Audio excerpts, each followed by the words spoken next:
8:30 p.m. On August 20th, 2010, a 76-year-old man named John walked through the streets of New Taipei City, which is a major city in northern Taiwan. And he was making his way back towards his daughter's apartment, where he was also staying. He happened to notice there was a street lamp with this big poster, this picture of this middle-aged woman whose name was Chan Yan Sui.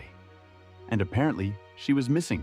She also lived in the same building that his daughter lived in. Except Chan was a dementia patient, and she was staying on the 5th floor where there was this memory care facility, and that's where she was being taken care. About a week earlier, she had gone out and just not returned. He sort of felt bad for her. John turned and just continued inside the apartment building. He made his way over to the elevator. He noticed he had accidentally hit the 6th floor, and he hit floor 7.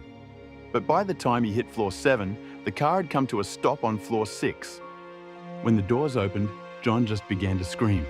John's daughter was finishing up at work when she got a phone call from her dad. She hears her dad screaming incoherently, and all John's daughter can hear is that her dad is saying he's trapped in an elevator. But she told her dad, "I'll call the building. We'll get you some help." It would take John's daughter about 40 minutes to get back to her apartment. By the time she got there, she saw a crowd of police officers just standing there. She didn't see her dad anywhere.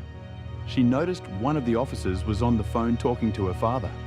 John's daughter walks up to this officer and says, "I'm his daughter. What's going on?" Explains to her that we can't get him out. The only way for him to get out is for him to do something really specific, and right now, he's refusing to do it. The officer explained to the daughter what was going on inside of that elevator car. She took the phone and she began talking her dad through what he really needed to do. A couple of minutes later, the elevator doors opened up and John came stumbling out.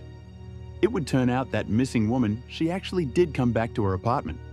When she got on the elevator, she accidentally pressed the 6th floor. She gets to the 6th floor, she steps off the elevator car. The 6th floor was actually a private residence, and the person who lived on that floor installed a metal gate in front of the elevator doors. You basically would step onto a little platform, and then you'd be hit with the gate. As she was trying to figure out, where am I? The doors to the elevator closed, and she had no way to open them up again because the buttons to access the elevator were beyond the gate. She's trapped between the gate and the elevator doors.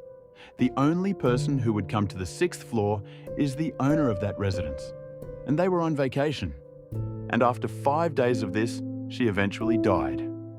And then a couple of days later, John rides to the 6th floor, the doors open, Chun's body fell backwards onto him, pinned him to the ground.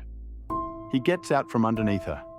She was lying on the ground, with her feet jutting out, locking the doors from closing. "Please tell John you just gotta move. Move the body." And John basically couldn't handle it until his daughter hopped on the phone and said, "You gotta do it." The owner of the 6th floor residence was not held criminally responsible. However, he would end up paying Chun's family about $97,000 equivalent to compensate for her death.